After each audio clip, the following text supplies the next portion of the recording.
makers of Wrigley's Spearmint Chewing Gum invite you to enjoy life. Life with Luigi, a comedy show created by Cy Howard and starring that celebrated actor, Mr. J. Carroll Nash, with Alan Reed as Pasquale.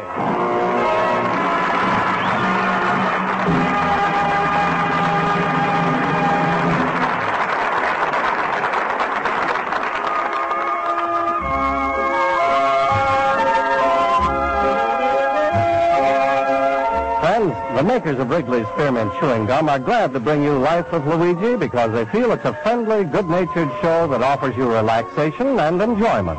And they'd like to mention the fact that their product, Wrigley's Spearmint Gum, offers you relaxation and enjoyment, too. It's pleasant to chew on a smooth piece of Wrigley's Spearmint, whether you're working, shopping, listening to your radio, or doing just about anything. Wrigley's Spearmint Gum tastes good. It's refreshing. And the good, easy chewing gives you comfort and satisfaction. Now, Wrigley's Spearmint Chewing Gum brings you Luigi as he writes another letter describing his adventures in America to his Mama Basco in Italy.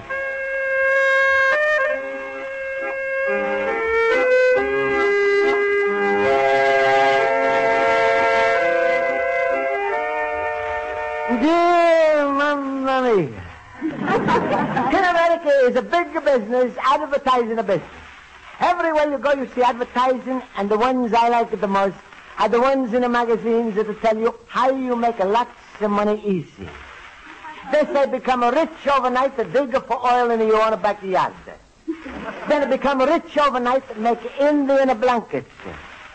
Then become rich overnight to learn the meat cutting in your living room.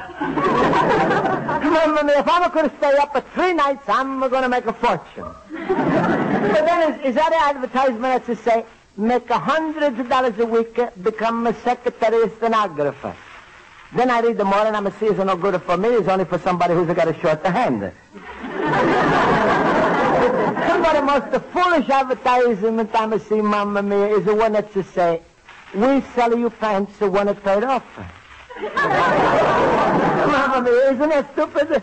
How am I going to look a walking in the street with one of my pants for 1/3 off? In America, bigger companies have got a big advertising, and little companies they got a little advertising. All I'm can afford is my name in the phone book. And right now I'm worried, Mamma Mia, because the phone book is a come out, and I'm going to see my name. Always my name, the Barton and the Bates. But this year I'm going to think of Barton and the Bates has got together and push me out. I'm not going to believe a phone company would do this to me, so I'm going to go to my night school teacher, Miss Spaulding, and ask her how. Maybe she's going to help me get a push to back.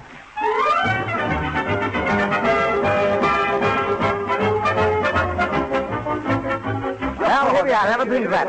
All right, quiet class. I'll call the roll. Mr. Basco? I'm here. Mr. Howard? Yeah? Mr. Olson? I'm here. Mr. Schultz? Mr. Schultz, you're here, aren't you? Mr. Schultz, please, you're very funny, and it's not necessary to take a bow after each joke. Now, class, our lesson for today is grammar. Mr. Basco, you have your hand raised. Well, Miss Spaulding, I'm looking at the telephone book, but I'm not there. What? Tell me, Miss Spaulding, what do you think I'm going to be? Basco, what are you getting at? Well, terrible things are happening, Miss Spaulding. Last year, I was between a Barton and a Bates. But now I'm looking at a book, a Barton is a look on a Bates, and a Bates is a look on a Barton, but in between, nobody's a look on a Basco. And I'm going to think of it. Stop, Luigi. Who are you for shimmering?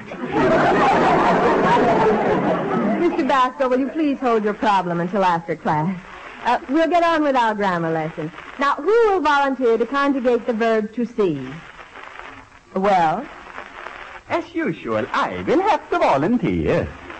There he goes, the teacher's pot. Mr. Olson, thank you for volunteering, but I'd like the others to try first. Mr. Horowitz, will you try? All right, I volunteer. I conjugate the verb to see. See, saw. See, saw.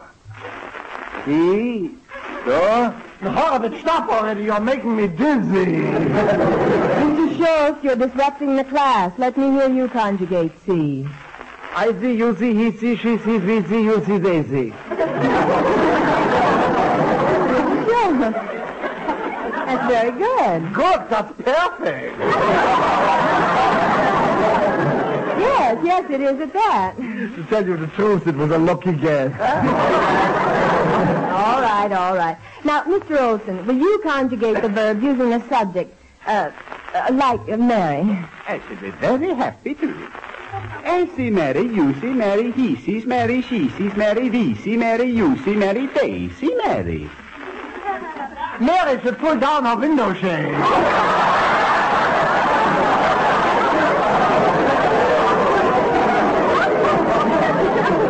Schultz, please. That was very good, Mr. Olson. All right, Mr. Basco, now you may conjugate a verb of your own. All right, sir. I'm a not in a phone book, or he's a not in a phone book, or she's a not in Mr. Basco, don't forget you're not in the phone book. Yeah, but that's what I'm trying to tell you before, but you don't want to talk about it. Oh, what a dummkopf. There is Mary standing with the window shades up, and Luigi wants to go to the phone company.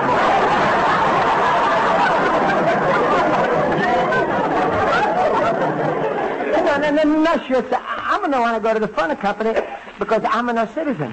And I'm going to want to get in trouble with a big company. Don't talk like that, Luigi. If they forgot to put your name in the telephone book, you got to go right now without delay. Like we say in the delicatessen business. You got to strike while the corned beef is hot. Luigi, are you sure you don't owe the telephone company any money? What, Olson? I say, are you sure you don't owe the telephone company any money? No, it's the other way around. They owe me. What do you mean, Luigi, they owe you? Well, I was first for 2 years. I'm in America. I'm going to know how to work at the telephone booth. And instead of putting in a nickel, I was always putting in 5 pennies. Mr. Basco, we're spending a lot of the class's valuable time. I'm sure if you go to the phone company, everything will be straightened out. Well, thank you, friends, for your advice. But you sure is there going to be no trouble, huh? Of course not. Certainly. But, Luigi, what if there is? What can they do to you? Can they hang you? Can they shoot you? Can they throw you into jail? Schultz, can they? How should I know? Am I a lawyer?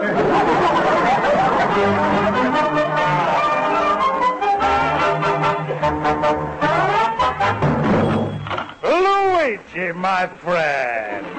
Hello, Luigi. Hello. Hello, Pasquale. Excuse me, I'm going to go someplace. What's your hurry, little banana nose? I'm on my way to the telephone company. I didn't know what to do, so I'm asking Mr. Spaulding for advice. Schultz or Horowitz Olson, they say go and spike while the delicatessen is a hat. And then... Sure, go to everybody but your best friend, Pasquale, and what's happening? Nothing. Why are you running around like a crazy squirrel looking for food when all the time you could have come straight to the nut? You're so right, Pasquale. Nobody's a bigger nut than you. That's a funny thing. And when I'm saying it's come out different. Why are you on your way to the telephone company? Because they left my name out of the telephone book, and that's a terrible thing. They left your name out of the phone book? Yeah. Oh.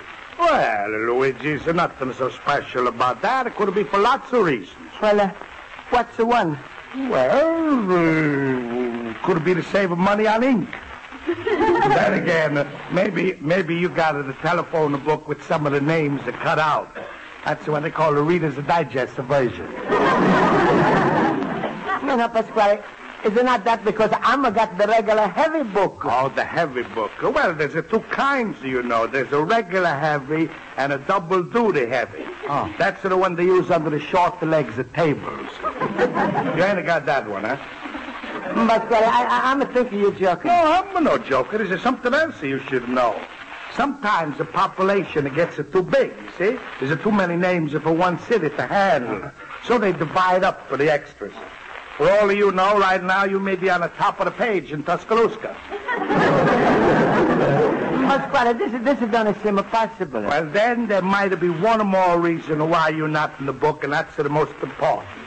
How long you been in America? Almost 3 years. That explains it. In America, there's one big rule, and that's to go for the phone company, too. Well, what's this rule? Last one in is a rotten egg.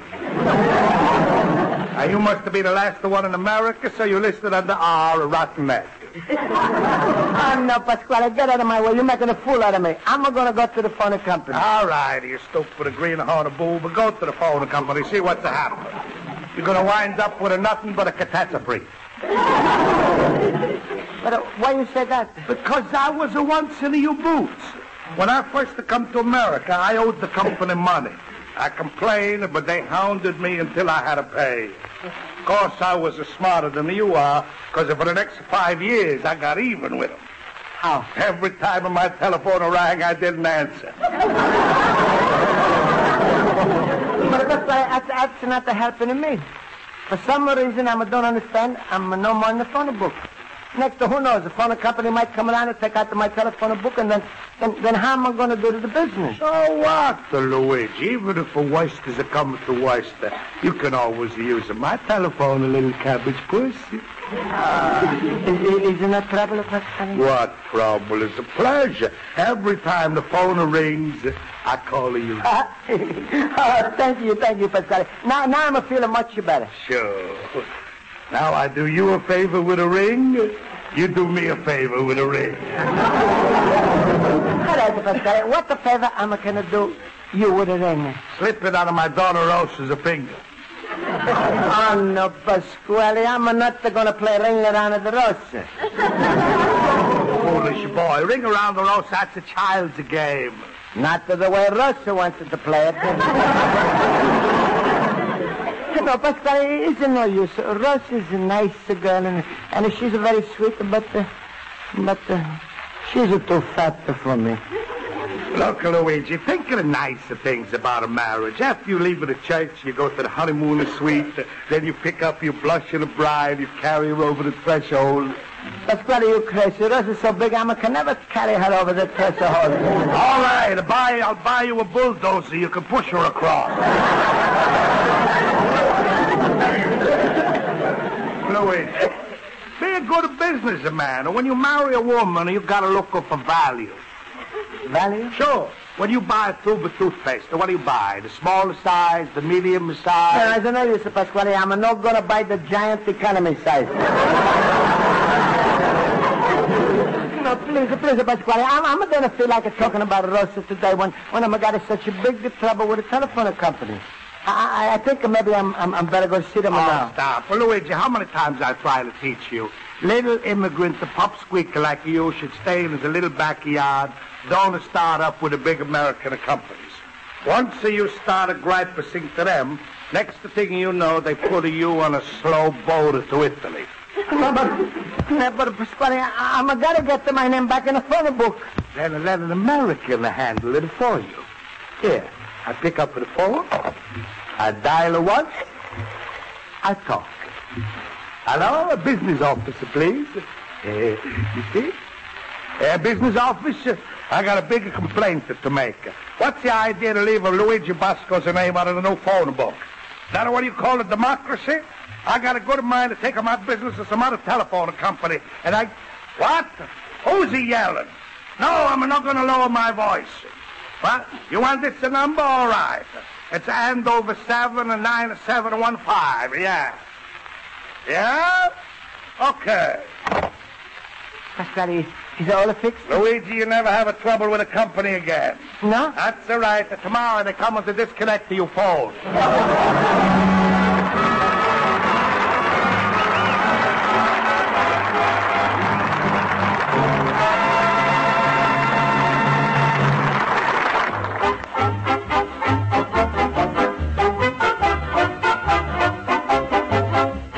Before we return to Life with Luigi, we'd like to mention that a stick of Wrigley's Spearmint Gum can be a real help to you while you're working.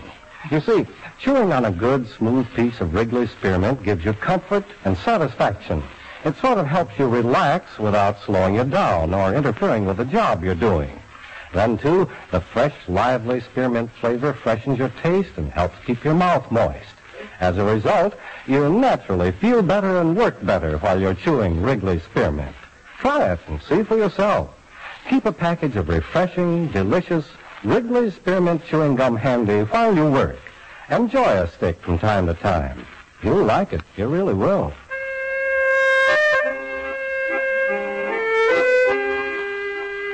Now let's turn to page 2 of Luigi Basco's letter to his mother in Italy.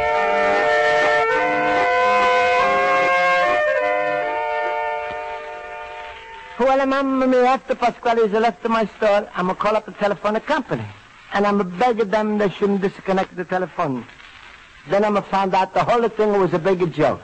All the time Pasquale was talking on my telephone, he was holding down the little hook and talking to himself.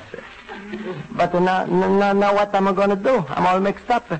I'm going to know whether I should go to the phone company or not. Well, Luigi, how did you make out with the telephone company? I didn't go. What am I going to do with you? Luigi, the trouble with you is that you got that inferiority complex. What's that, Schultz? Huh? Well, let me see. We're going to put it in the delicatessen language, huh? Oh, Yeah, an inferiority complex is when a knackwurst commits suicide because it feels like a Wiener Schnitzel. That's what it is, huh? Yeah, now stop worrying yourself to death, Luigi. Put on your hat and coat, get the streetcar, go to the telephone company and say, I want to know why you left my name out of the telephone books this year. What, am I, an orphan? Is this a way to treat a customer who pays his bills every month? Is this what you call service? Yeah, but you want to shoot a holler like that all the time, Schultz? No, they'll throw you out. And it's going to be a good riddance, too. Huh? Oh, Pasquale. You leave the door open, Luigi, and anything is liable to come in. Yes, especially Schultz. Hello, Mr. Pickle Pusher in 1951. Pasquale, why don't you take a nice, quiet nap on the bottom of Lake Michigan? Listen, Pasquale, please. We got enough time enough for arguments. Oh, you're so right. But go, Luigi. Here's your hat and coat. Go down right now to the telephone company and find out what's what with the telephone book. All right. I'm going. In America, anybody can go any place and ask for anything. Stop, Luigi. I'm warning you. You start up with those big companies, they all are going to gang up on you. First thing you know, you're going to be without a phone, electric, a gas, and even a water. Just imagine, for the rest of your life, you're going to be taking a bath in Libby's tomato juice. Oh, poppycock. Luigi, go. Don't go. Go. Don't go. How do you like that? He's a went.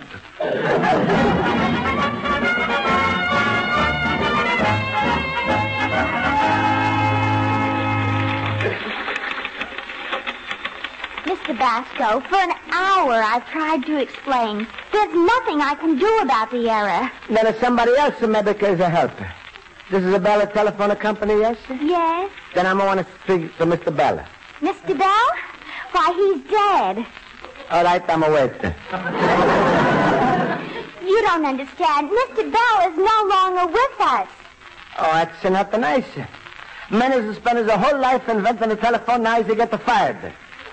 Sir, Mr. Bell owns the company, but he's dead. Oh. Then maybe I'll speak to Mrs. Bell. Mrs. Bell is not here either. Mrs. Bell is not here?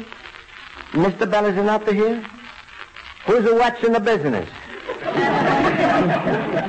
Mr. Basco, will you please let me go on with my work? Sure, but I'm not going to go on with my work if you know... Give me in the book and you let me fall out of the telephone book. Fall out of the telephone book?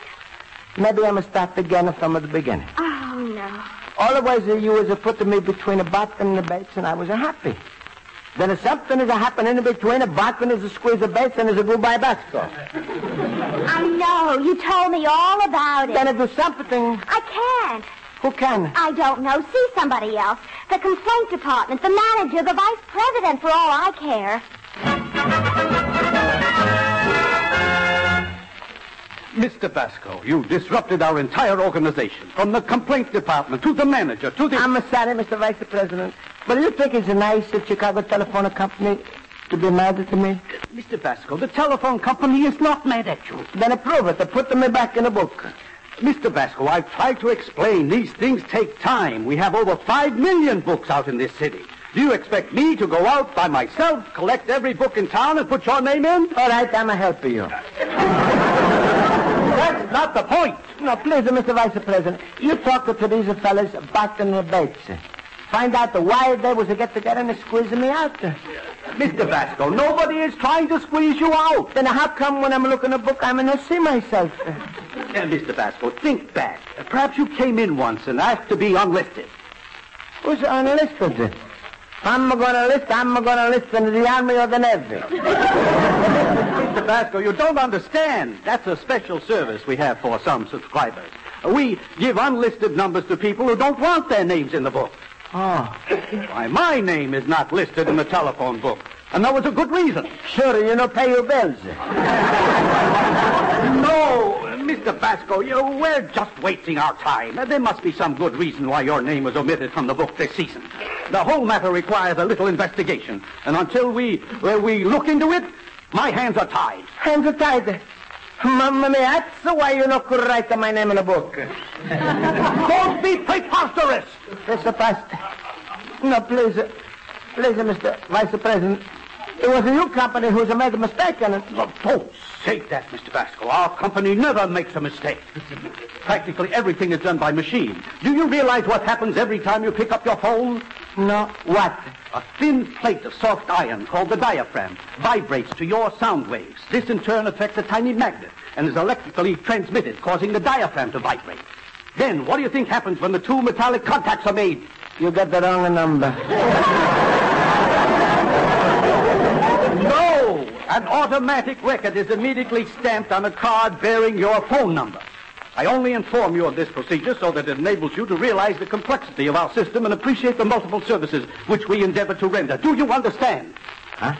No, please, Mr. Vice President, you're a very nice man, and someday I hope you'll be the president. But I'm going to think if you look now, maybe you could find out why the company is pushing me out. Everybody's making mistakes sometimes. Maybe one of the girl was writing the name in the new book. I found the pens run out the ink, and then she's skipped the bus. Mr. Basco, you'll just have to do as I say. Now, take this form, go home, fill it out, mail it in. There's a reason why you must write us a letter and mail it to us. Oh, you want a post office should do a little business too? No, now will you please do as I say? Please, Mr. Vice President, your face is getting the red. Mr. Basco, I'm not a well man. Now it's getting the blue. All right.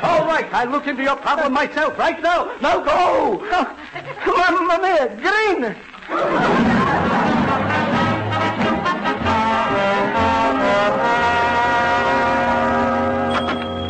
Well, a little melon ahead. What's happened to the telephone company? Pasquale, it was the worst day in my life. I'm making so much trouble. Vice President has thrown me out. And then he said he's going to investigate me himself. Oh, Luigi, starting up with a vice president. That's the end. And why? The vice president is going to report you, and you know what comes after report. What? Deport.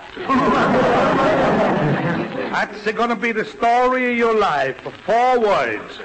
Import, the report, the deport, the export. Pasquale, I want so much to stay in America. Please help me. I'm sorry, Luigi. You didn't listen to me. I would like very much to help you, but I know the facts. I'm going to have to testify in a court against you.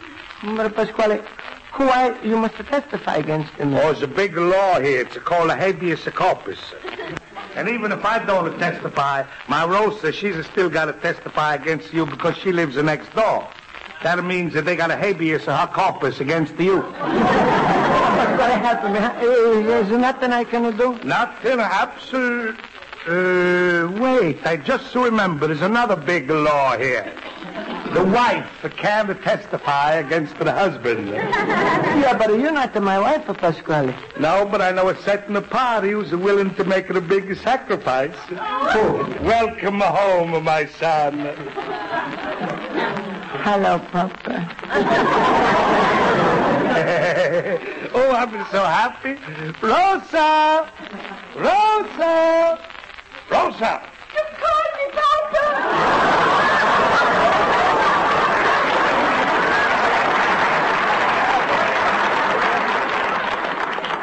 Come here, Rosa. Say hello to Luigi.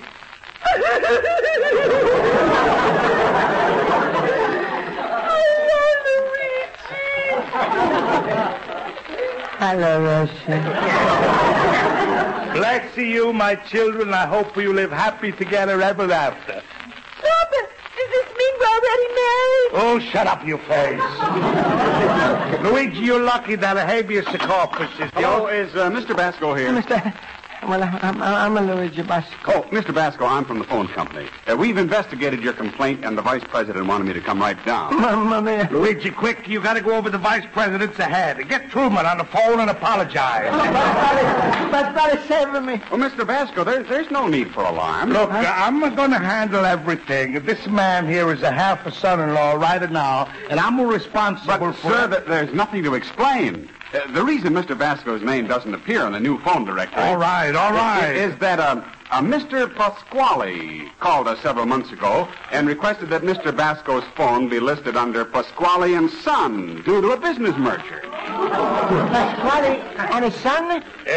Luigi, I was just doing it for business and matrimoniousness. I was just looking ahead, and I figured sooner or later you're going to be my son-in-law, so we might as well make it sooner, worry about it later. Pasquale, you did a terrible thing. On account of you, I'm not in a phone book. And that's why I'm going to get a phone bill this month from the company. And you won't, sir. Why not? Well, Mr. Pasquale pays for all the calls made from this number. What?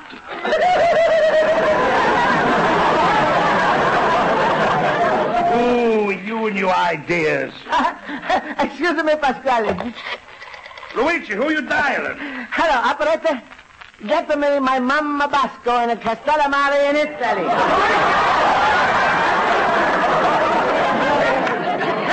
Luigi, you're going to ruin me. You got to go right. Oh, yes, Pasquale. America's giving me the big right to respect the law. What the law, my son? Habeas corpus papa.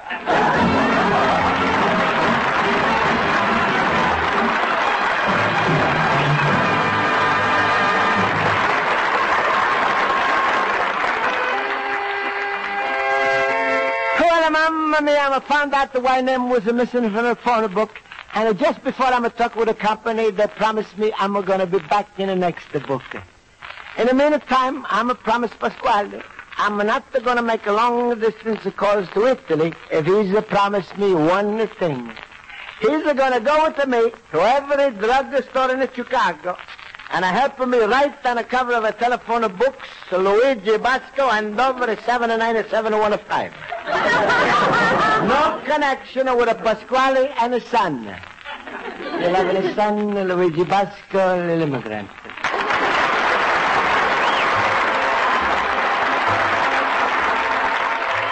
Friends, the makers of Wrigley's Spearmint Chewing Gum hope you enjoyed tonight's episode of Life with Luigi, and they want to remind you that you're always set for a refreshing, delicious treat when you've got a package of Wrigley's Spearmint Gum in your purse or pocket.